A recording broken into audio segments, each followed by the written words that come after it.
terima kasih pemirsa tvparlemen.com. Anda masih bersama kami dalam dialog khusus dengan tema RU Jaminan Produk Halal dengan narasumber kita Bapak Aceh Hasan Sazili. Beliau adalah anggota Komisi 8 DPR dari fraksi Partai Golkar. Baik, Pak Aceh, kita lanjutkan kembali, Pak. Ya, ini membahas mengenai sebelumnya dalam rapat di Badan Legislatif ini, Pak, beberapa waktu lalu ada fraksi yang belum memahami persoalan halal ini. Seperti mempertanyakan mengapa harus ada produk halal, kemudian mempertanyakan juga jika ada RUU JPH ini akan membebani ekonomi saja. Bagaimana tanggapan, Pak? Iya, seperti yang saya sampaikan tadi, setiap warga Muslim, warga Indonesia yang kebetulan dia Muslim itu harus dilindungi. Dilindungi oleh negara dari aspek apakah dia bisa mengkonsumsi barang yang halal atau yang haram. Jadi semangatnya adalah ini perlindungan terhadap warga negara, seperti halnya perlindungan terhadap konsumen, gitu. Nah, problemnya memang soal halal dan haram ini kaitannya adalah dengan agama, gitu, dan ini juga terkait juga dengan kebebasan orang untuk memeluk atau meyakini agamanya.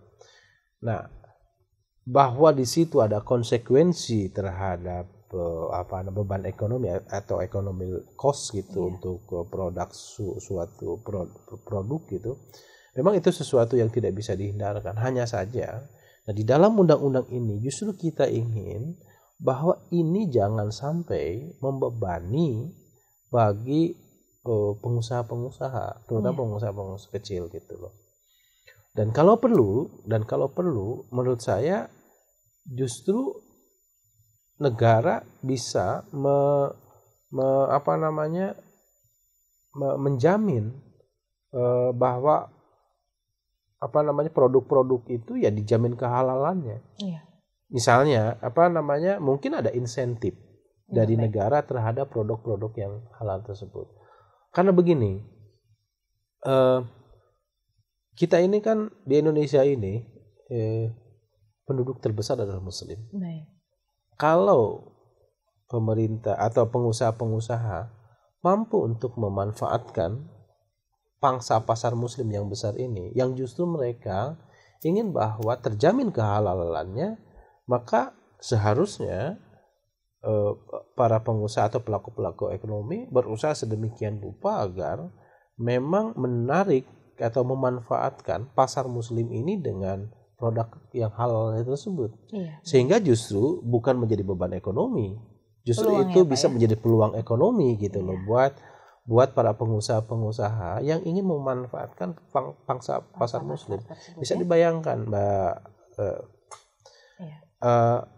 sekarang aja misalnya mau puasa pada bulan Ramadan dan mau Lebaran, hampir semua produk-produk itu memanfaatkan momentum Ramadan. Kenapa? Karena ini adalah pangsa pasar yang luar biasa. Nah, jadi oleh karena itu menurut saya seharusnya tidak menjadi beban ekonomi.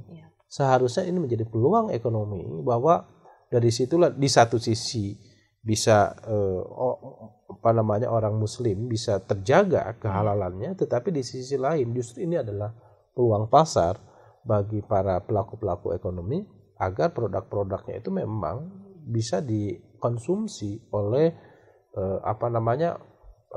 penduduk Muslim di Indonesia yang merupakan penduduk terbesar gitu loh. Baik, jadi Pak Aceh di sini dengan Indonesia sebagai Muslim yang terbanyak ya Pak ya, seperti itu, ini bukan menyebabkan pembebanan di ekonomi, melainkan peluang seperti itu ya Pak Aceh ya. Baik, yang mengenai ini juga Pak, seperti Thailand ini kan yang mayoritasnya bukan penduduk Muslim, tetapi mengenai penghalalan ini ya, ini lebih baik daripada Indonesia. Bagaimana menurut Bapak sendiri? Ya, itulah makanya itu yang saya bilang tadi, masa kita sebagai negara Muslim terbesar, produk halal nggak diatur. Baik. Negara seperti Thailand saja yang bukan negara Muslim, dan Muslimnya cuma berapa persen gitu, itu jaminan perlindungan terhadap produk halalnya juga diatur gitu loh, dan mereka bagus. Saya kira di beberapa negara-negara yang sekuler sekalipun, ya soal pengaturan produk halal juga ada gitu. Misalnya coba kalau kita lihat jalan-jalan di Amerika atau jalan-jalan di negara-negara sekuler di Eropa, itu ada beberapa warung misalnya mereka menyebutkan halal. gitu loh.